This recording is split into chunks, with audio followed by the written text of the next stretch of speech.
UP के जनपद अमरोहा में, और यहाँ भी हम अमरोहा के एक सबसे प्राचीन शिक्षण संस्थान JSH हिंदू डिग्री कॉलेज में मौजूद हैं। आज यहाँ पर 2 दिवसीय सेमिनार का आयोजन यहाँ पर हुआ और इस सेमिनार में पूरे प्रदेश भर से यहाँ पर विद्वान लोग पहुँचे। दिल्ली यूनिवर्सिटी से यहाँ प्रोफेसर डॉक्टर पूरन चंद टंडन जी भी पहुँचे हैं। आज हम उनसे बात करेंगे हिंदी को लेकर के। आज हम उनसे बात करेंगे कि लगातार किस प्रकार से राष्ट्रभाषा हिंदी पर उंगलियां उठाई जाती हैं, उसका अपमान किया जाता है। बहुत सारे ऐसे मुद्दों पर हम सर से बात करेंगे। सर, आपका अभय केसरी में बहुत बहुत स्वागत है। जी धन्यवाद। सर, आज आप सेमिनार में पहुंचे हैं। जी। संभवतः शायद पहली बार अमरोहा आपका आना हुआ, या इससे पहले भी कभी आप अमरोहा आए? पहली बार आना हुआ। पहली बार अमरोहा आप पहुँचे हैं।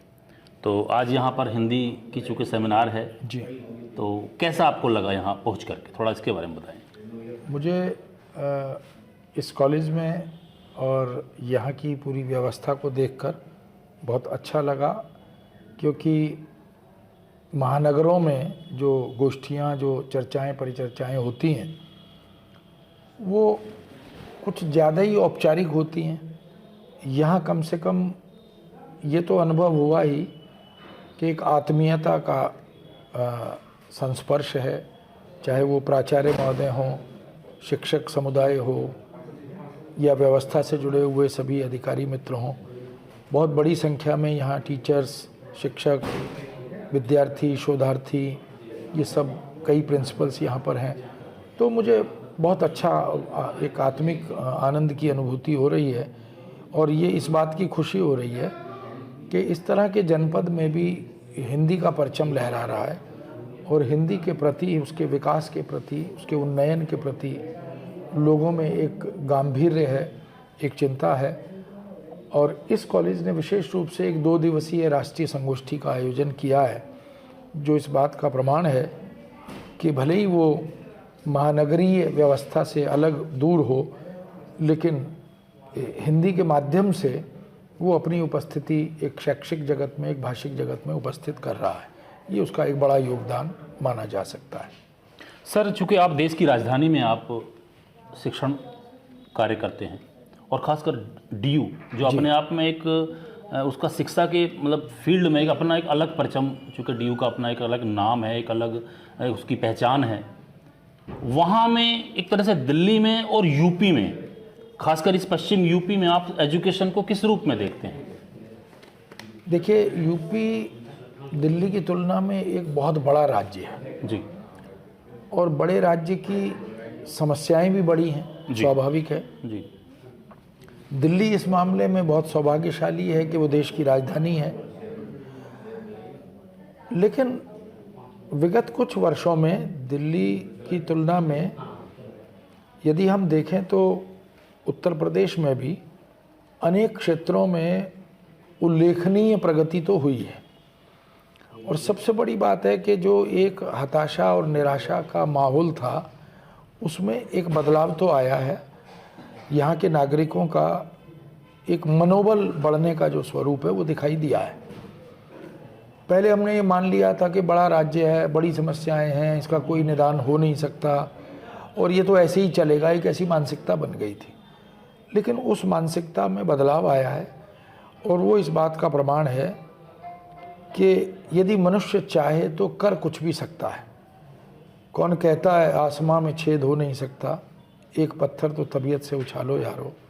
तो व्यवस्था ने बहुत से सकारात्मक परिवर्तन कर तो दिखाए हैं, और मुझे लगता है कि यदि ऐसे ही यूपी सुरक्षित हाथों में रहेगा और परिकल्पनाएं व्यवस्था की बहुत अच्छी होंगी, तो यह राज्य भी, जैसे अभी निवेश बहुत बड़े स्तर पर यूपी में जो कभी अकल्पनीय था, वो हुआ है। तो मुझे लगता है कि उत्तर प्रदेश का भविष्य भी उज्जवल है। हालांकि समस्याएं, चुनौतियां हैं, और उनको दूर करने में समय लगेगा, क्योंकि जो लंबे अरसे से जो चीज़ें बिगड़ गई हैं, उनको सुधारने में एक प्रचुर मात्रा में समय भी चाहिए, और एक दूरदृष्टि भी चाहिए। ये तो आवश्यक है। सर, चूँकि आप प्रोफेसर हिंदी विभाग हैं, आप दिल्ली यूनिवर्सिटी में, जी। अक्सर बात होती है कि राष्ट्रभाषा हिंदी की बात होती है। देश की, जब से देश हमारा आज़ाद हुआ है तब से एक राष्ट्रभाषा की बात होती है। जैसे चीन एक देश है, उसकी अपनी एक राष्ट्रभाषा है, अमेरिका एक देश है, उसकी एक अपनी राष्ट्रभाषा है, यानी हर देश की एक अपनी राष्ट्रभाषा होती है। तो इस तरह से जब बात होती है कि साहब हिंदी चूँकि बड़े पैमाने पर बोली जाती है और मैं कहूँ कि लगभग 50-60 करोड़ लोग बोलते हैं इसको, तो यानी एक राष्ट्रभाषा आखिर हिंदी क्यों नहीं बन पाई? क्या इस पर भी आप कुछ बताएंगे? दरअसल एक थोड़ा सा भ्रम है समाज में जी। कि जिस तरह से हिंदी को राजभाषा घोषित किया गया, official language of the central government, उस तरह से राष्ट्रभाषा भी घोषित किया जाए। हम ये भूल रहे हैं कि जब हमने हिंदी को राजभाषा बनाया तो राज्यों को वहाँ की भाषा में राजकाज के निष्पादन की अनुमति भी दी। ये संविधान में है जी, कॉन्स्टिट्यूशनल है। इसलिए और 8वीं अनुसूची में संविधान की राष्ट्र की 22 भाषाओं का उल्लेख है। जी, हो सकता है ये संख्या और आगे बढ़ जाए। बिल्कुल। तो राष्ट्रभाषा एक कंसेप्चुअल, एक अवधारणात्मक शब्द है। अगर हम वो कहते हैं तो फिर अन्य भारतीय भाषाएं, उनको हम ऐसा मैसेज, ऐसा संदेश जाएगा कि वो राष्ट्र की भाषा नहीं है, वो राष्ट्रभाषा नहीं है। जबकि वस्तुतः राष्ट्र की भाषा वो 22 भाषाएं हैं जी। और धीरे धीरे उनमें हो सकता है वृद्धि भी हो। जी। लेकिन संवाद की दृष्टि से, संपर्क की दृष्टि से और परस्पर एक समेकित संस्कृति को संजोने की दृष्टि से अगर हम देखें जी। तो राष्ट्रभाषा के रूप में हिंदी ही सर्वोपरि या सबसे आगे दिखाई देती है। क्योंकि हमारा जो इतिहास है वो इस बात का साक्षी है कि कश्मीर से कन्याकुमारी तक पूरे देश को जोड़ने का काम वो संस्कृति की दृष्टि से हो, वो समाज की दृष्टि से हो, साहित्य की दृष्टि से हो, विचार या मूल्य की दृष्टि से हो, वो जितनी सहजता और सुगमता से हिंदी करती है उतना दूसरी भाषाएं नहीं कर पा रही। हालांकि हम चाहते हैं कि हिंदी हमारे देश का प्रतिनिधित्व करते हुए संयुक्त राष्ट्र संघ के मंच पर पहुँचे, और आज हिंदी पहुँचेगी तो कल हम दूसरी, तीसरी, चौथी भारतीय भाषा को भी ले जाएंगे। ये हमारा संकल्प है कि हम धीरे धीरे राष्ट्र की अस्मिता की पहचान बनाकर हिंदी के माध्यम से विश्व के मंच पर अपने प्रतिनिधित्व को दर्ज करें। और मुझे लगता है आगामी कुछ ही समय में इस संकल्प को हम पूरा कर सकेंगे, क्योंकि वर्तमान व्यवस्था का भी यह मन है और बहुत ईमानदारी से है कि हम हिंदी को वह दर्जा जो विगत कुछ सालों में नहीं मिल सका आज़ादी के बाद से, वो मिले और देश की पहचान हमारी भाषा के माध्यम से पूरी दुनिया में हो सके। तो आने वाले समय में मुझे लगता है हमारा ये सपना पूरा होगा कि हम संयुक्त राष्ट्र संघ में हिंदी के माध्यम से अपने प्रतिनिधित्व को दर्ज भी करेंगे। दूसरा, समस्त ज्ञान विज्ञान को, तकनीक को, प्रौद्योगिकी को, मशीन को, कंप्यूटर को, या जो टेक्निकल जो जितने भी क्षेत्र हैं, जैसा कि वर्तमान जो राष्ट्रीय शिक्षा नीति है उसका भी एक संकल्प है, उन सब को ध्यान में रखते हुए हम हिंदी के माध्यम से ये सब काम कर सकेंगे, ऐसा मुझे लगता है। बिल्कुल सही। सर, चूँकि अक्सर हम लोग देखते हैं टीवी डिबेट्स होती हैं जी। डिबेट में किसी राजनीतिक दल से किसी व्यक्ति को बैठा लिया जाता है, किसी धार्मिक व्यक्ति को बैठा लिया जाता है। लेकिन मैं मानता हूं कि हिंदी पर, जैसे हिंदी एक अपने आप में भाषा, चूँकि एक माध्यम होती है, अभिव्यक्ति दर्ज करने का एक माध्यम होती है, उसी तरीके से जैसे भारत में चूँकि हिंदी अपने आप में बहुत बड़े पैमाने पर बोली जाती है, और यदि हम बात करें तो चूँकि हमारे देश में कहीं ना कहीं जैसे भगवान राम हैं, रामायण का जिक्र होता है, भगवान राम का जिक्र होता है, रामचरितमानस का जिक्र होता है, तो इस तरीके से लगातार हम देख रहे हैं कि उत्तर प्रदेश में पिछले लगभग 10-12 दिनों से लगातार जो है रामचरितमानस को लेकर के चर्चा हो रही है, लगातार टिप्पणियां हो रही हैं। पता नहीं लोग कैसी कैसी टिप्पणियां कर रहे हैं। तो ये सवाल हालांकि मैंने आपसे इसलिए पूछना चाहता हूं क्योंकि आप हिंदी के प्रोफेसर हैं और आपसे बेहतर इस पर कोई, मैं मानता हूं, कोई मतलब प्रकाश नहीं डाल सकता। जितना प्रकाश अच्छा आप डाल सकते हैं, शायद कोई और राजनीतिक व्यक्ति या कोई व्यक्ति नहीं डालेगा शायद। दरअसल रामकथा और रामचरितमानस को लेकर जी, इस तरह की टिप्पणियां कोई नई बात नहीं है जी। ये बरसों पहले से चल रही हैं। और ये सब एक राजनीतिक षड्यंत्र भी है, जी ये एक प्रायोजित कार्यक्रम भी है। जी दिल्ली प्रेस ने बरसों पहले एक पुस्तक निकाली थी जिसका शीर्षक ही था पथभ्रष्टक तुलसीदास। अच्छा वो एक प्रोपेगेंडा था जी और वो एक राजनीतिक दल विशेष रूप से इस तरह की गतिविधियों को संचालित करता है। जी मुझे लगता है कि ये एक सस्ती लोकप्रियता या सस्ती चर्चा में रहने का एक माध्यम इस तरह की टिप्पणियां होती हैं, लेकिन इस तरह की टिप्पणियों से वो जो कालजयी रचना रामचरितमानस है उस पर कोई फर्क नहीं पड़ता, क्योंकि रामचरितमानस केवल भारतवासियों के हृदय में ही नहीं, विश्व में बैठे हुए तमाम प्रवासी भारतीयों और विदेशियों के मन में राज करने वाली एक बहुत ही महत्वपूर्ण रचना है। लेकिन ये जो तुलसीदास पर नारी विरोधी होने का या तमाम तरह की इस तरह के कुछ उद्धरणों को लेकर चर्चा परिचर्चा करने का उद्देश्य है, वो तात्कालिक राजनीतिक परिदृश्य को बदलने या उसका लाभ लेने की योजना है। इसलिए मैंने उसको स्पॉन्सर्ड कहा या प्रायोजित कहा। मैं ये समझता हूँ कि जो लोग इस पर टिप्पणी करते हैं वो रामचरितमानस का खा गा भी नहीं जानते। उनसे यह भी पूछ लें अगर आप कि यह जो प्रसंग है जिसको लेकर बहुत बबेला मचता है, ढोर गंवार शूद्र पशु नारी, ये प्रसंग कहाँ का है, किस कांड का है, कौन बोल रहा है, किससे बोल रहा है, उसका प्रयोजन क्या है, इसकी भी जानकारी नहीं होगी। इसलिए मुझे लगता है कि ये तो केवल एक तरह का कि पेड टिप्पणी है। ऐसी टिप्पणियाँ बोलने के लिए पैसा मिलता है कि आप ऐसा बोलो, इससे ख्याति होगी, पार्टी की बदनामी होगी या किसी पार्टी को लाभ होगा। वस्तुतः ये सब राजनीतिक है। शिक्षा जगत में, विश्वविद्यालयों में, विद्यालयों में या आस्था के तमाम उन घरों में जाकर आप पूछिए, तुलसीदास अगर स्त्री या नारी विरोधी होते तो त्रिजटा का सम्मान नहीं करते, तो शबरी का सम्मान नहीं करते, तो मंदोदरी का सम्मान नहीं करते। और तुलसीदास ही हैं जो लिख रहे हैं, कत विधि सृजी नारी जग माही, पराधीन सपने सुख नाई। वो तो नारी की पराधीनता से बहुत दुखी हैं, आहत हैं। उनकी तो पीड़ा है कि नारी के साथ हमारे समाज में, हमारी व्यवस्था में ये व्यवहार बहुत चिंता का विषय है। तो मुझे नहीं लगता कैकेयी के प्रति तुलसीदास कोई अपशब्द नहीं सुनना चाहते। इसलिए राम जो हैं वो भरत को डांटते हैं कि तुम माँ के प्रति ऐसे शब्दों का इस्तेमाल मत करो। तो मुझे ये लगता है कि मर्म को समझना जरूरी है, रचना के उद्देश्य को समझना जरूरी है।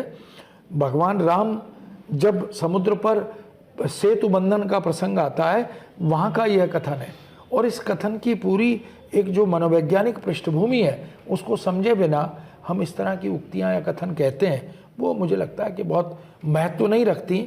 और ऐसे कथन या ऐसी उक्तियों को समाज उठाकर फेंक देता है। 2-4 दिन 4 दिन इस पर चर्चा होती है, बाकी रही चैनल पर जो लोग आकर इस पर बातचीत करते हैं। आप जानते हो कि मीडिया को भी तो अपनी टीआरपी बढ़ानी होती है, उसको भी तो 24 घंटे के अपने प्रोग्राम्स चलाने होते हैं, दिखाने होते हैं, तो विषय तो चाहिए। इसलिए वाद विवाद, चर्चा परिचर्चा नहीं होगी, है ना, बदनाम होंगे तो क्या नाम नहीं होगा, ये तो होता ही है। तो वहाँ भी आपने देखा अलग अलग पार्टियों के प्रतिनिधित्व करने वाले व्यक्ति बैठते हैं और सब अपनी अपनी बात कहते हैं, लेकिन अंततः निष्कर्ष पब्लिक पर, जनता पर, दर्शक पर छोड़ दिया जाता है कि वो निष्कर्ष निकाल ले। तो मीडिया का एक उद्देश्य यह भी होता है कि दूध का दूध और पानी का पानी वो कर दे, ताकि जिसको जो अर्थ लेना है वो ले ले। तो अर्थ तो वही जाता है जिसकी चर्चा मैंने की। अभी भी इतनी डिबेट हुई रामचरितमानस को लेकर, इस उक्ति को लेकर, लेकिन जो मन है जन सामान्य का वो तो वही है जो पहले भी था, तुलसी के प्रति, राम के प्रति। तो मुझे नहीं लगता कि इन सब कथनों का कोई अर्थ होता है, कोई परिवर्तन या कोई चैलेंजिंग होता है। बरसों से ये सब चल रहा है सब षड्यंत्र। आज भी रामायण सीरियल आता है ना, तो गलियों में सन्नाटा हो जाता है, लोग घरों में घुस जाते हैं। सीरियल अभी भी 4 बार 5 बार 6 बार आ चुका, लेकिन ये अगर फिर आएगा, जैसे कोरोना काल में आया, तो फिर से लोग अंदर, और इसका मतलब जो आस्था है वो अडिग है, राम के प्रति जो भक्तिभाव है वो अडिग है। इसलिए इन सब चीज़ों से कोई फर्क नहीं पड़ता।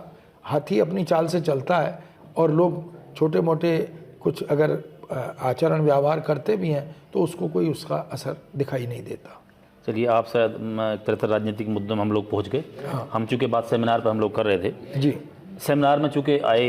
अच्छा सर, जैसे हिंदी की बात होती है, हिंदी लगातार, लेकिन एक तरह से इंग्लिश, अंग्रेजी भाषा को जो है, जैसे हिंदी मीडियम के हमारे यहाँ जो कॉलेजेस हैं लगातार जैसे खुले हुए थे, लंबे समय से हैं, शिक्षण कार्य होता चला आ रहा है, लेकिन अब क्या हो रहा है कि बहुत बड़े पैमाने पर कॉन्वेंट विद्यालय खोले जा रहे हैं, हिंदी को जो है डाउनफॉल की तरफ लेके जा रहे हैं।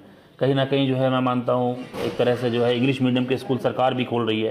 तो थोड़ा इसके बारे में थोड़ा बताइए, क्या इसमें कहीं ना कहीं हिंदी को जो है एक तरह से दूसरे पायदान की तरफ नहीं धकेला जा रहा है? नहीं, ये अगर आप ऐसा कहेंगे जी कि हिंदी के प्रति ये सौतेला व्यवहार जी बरसों हुआ, जी तब तो मैं कहूँगा ठीक है, जी क्योंकि हमने प्राथमिक शिक्षा में भी अंग्रेजी को अनिवार्य कर दिया, जी जी हिंदी को हमने वैकल्पिक बना दिया, जी 8वीं के बाद या 10वीं के बाद हिंदी पढ़ना अनिवार्य नहीं रहा। जी और यही नहीं, हमने भारतीय भाषाओं की भी उपेक्षा की। जी वो जो ट्राइलिंगुअल फार्मूला था, हमने उसकी भी उपेक्षा कर दी। जी। तो एक जो मुझे लगता है कि एक अंग्रेजी public school, convent school culture को प्रमोट करने का उद्देश्य यह था कि उसके माध्यम से पैसा कमाया जाए और लोगों के मनोमस्तिष्क में एक ऐसा विचार भर दिया कि अंग्रेजी ही व्यक्ति के व्यक्तित्व का विकास करने का प्रमाण है। जी। इसलिए एक अंगूठा छाप, एक रिक्शा चालक, एक मजदूरी करने वाला, एक किसान, वो भी ये सोचता है कि मैं अपने बच्चे को पब्लिक और कॉन्वेंट स्कूल में डाल दूं, भले ही मेरा पेट भरे या ना भरे, लेकिन अंग्रेजी स्कूल में जाना जरूरी है। ये परिदृश्य मुझे लगता है अब टूटा है। वर्तमान व्यवस्था ने भारतीय भाषाओं को, मातृभाषा को, यहाँ हमने तो इस स्थिति तक देश को पहुंचा दिया कि हमारे बच्चे अपनी भाषा में बात करने में लज्जा का अनुभव करने लगे। माता पिता से किसी सामाजिक अनुष्ठान में, उत्सव में वो अपनी भाषा में बात करने में संकोच करने लगे। तो हमने कहाँ लाकर देश को खड़ा कर दिया। तो अब ये परिदृश्य मुझे लगता है कि ये जो राष्ट्रीय शिक्षा नीति 2020 है, इसमें जो परिवर्तन करने के मंतव्य प्रकट किए गए हैं, वो इस बात के द्योतक हैं कि अगले 20-25 साल में हमारी पूरी शिक्षा व्यवस्था, हमारे पूरे ज्ञानार्जन के माध्यम ये भारतीय भाषाएं होंगी। हम अब इस पर भी खोज कर रहे हैं और तमाम तरह के शोध प्रबंध लिख रहे हैं कि अंग्रेजी के सैकड़ों शब्द हिंदी और संस्कृत से गए हैं। संस्कृत ने दुनिया की न जाने कितनी भाषाओं को अजस्र शब्द संपदा दी है। जी। तो अगर हम पहले उन सब पर काम करते तो आज शायद ये स्थिति ना होती। तो अब हीन भावना से निकालकर फिर से एक प्रतिष्ठा के भाव से जोड़ना, ये थोड़ा एक लंबी यात्रा तो लग रही है, लेकिन मुझे लगता है कि संकल्प अगर मजबूत हो तो हम इस काम को कर सकते हैं। और अब पब्लिक और कॉन्वेंट स्कूल में भी हिंदी में बात करने पर दंड देने का साहस कोई स्कूल नहीं कर सकता। पहले करता रहा, कोई बच्चा हिंदी में बात करता था तो उसे पेनलाइज करते थे। यानी आप ये कहना चाहते हैं कि जो पहली राज व्यवस्था कहीं ना कहीं थी, कहीं सिस्टम था, तो उन लोगों ने कहीं ना कहीं हिंदी को जो है दरकिनार करने की उपेक्षा की है। उसकी उपेक्षा की, उसके प्रति उदासीनता के भाव को प्रोत्साहित किया, भारतीय भाषाओं की उपेक्षा की, मातृभाषा की उपेक्षा की। इसीलिए हमारे बच्चों के मन में, हमारे युवाओं के मन में अपनी भाषाओं के प्रति एक अनादृत भाव आ गया। जी। अंग्रेजी उनको सब कुछ लगने लगी। हमारे बच्चे फ्रेंच पढ़ना चाहते हैं, जर्मन पढ़ना चाहते हैं, लेकिन तमिल, तेलुगु या उड़िया, मराठी ये नहीं पढ़ना चाहते। तो हमने ऐसा समाज क्यों खड़ा कर दिया? जो इसका दुर्भाग्यपूर्ण परिणाम यह हुआ कि आज बच्चे न तो शुद्ध हिंदी में बात कर सकते हैं, न शुद्ध अंग्रेजी में बात कर सकते हैं, न तो शुद्ध हिंदी लिख सकते हैं, न शुद्ध अंग्रेजी लिख सकते हैं। व्याकरण विरुद्ध और एक इंग्लिश जैसी भाषा, इसको हमने प्रमोट कर दिया, जो कि देश की अस्मिता के लिए एक बड़ा खतरा बन रही थी। आने वाले समय में मुझे लगता है कि ये परिदृश्य बदलेगा और उसके अच्छे परिणाम हमारे सामने आएंगे। आपने बहुत कीमती समय दिया, उसके लिए आपका बहुत बहुत धन्यवाद, आभार। आप थे हमारे साथ प्रोफेसर पूर्णचंद टंडन जी, जो दिल्ली यूनिवर्सिटी से यहाँ JS कॉलेज अमरोहा में 2 दिवसीय सेमिनार में पधारे थे, सर ने बहुत सारा व्याख्यान भी यहाँ पर दिया था। सेमिनार के दौरान हमें भी सुनने का मौका मिला और आज सर से बात हुई, रूबरू हुए। सर लगातार जो है यूट्यूब पर जो है अपने सर के, चूँकि सैकड़ों लेक्चर ऐसे हैं जो लगातार बहुत सारे शिक्षण संस्थानों में सर के जो लेक्चर हैं वो पढ़ाए जाते हैं। बहुत सारे कोचिंग संस्थान जो है सर के लेक्चर को जो है अपने यहाँ दिखाते हैं, उनसे जो है बहुत सारी जो ज्ञानवर्धन बातें हैं या फिर कहीं ना कहीं हिंदी जो चूँकि एक राष्ट्रभाषा है, राजभाषा है, उस जो है बहुमूल्य जानकारी वो लोग लेते हैं। ऐसी ही सर आपने बहुत बहुत कीमती समय हमें दिया। धन्यवाद आपका, बहुत बहुत आभार, शुक्रिया, थैंक यू। धन्यवाद, नमस्कार।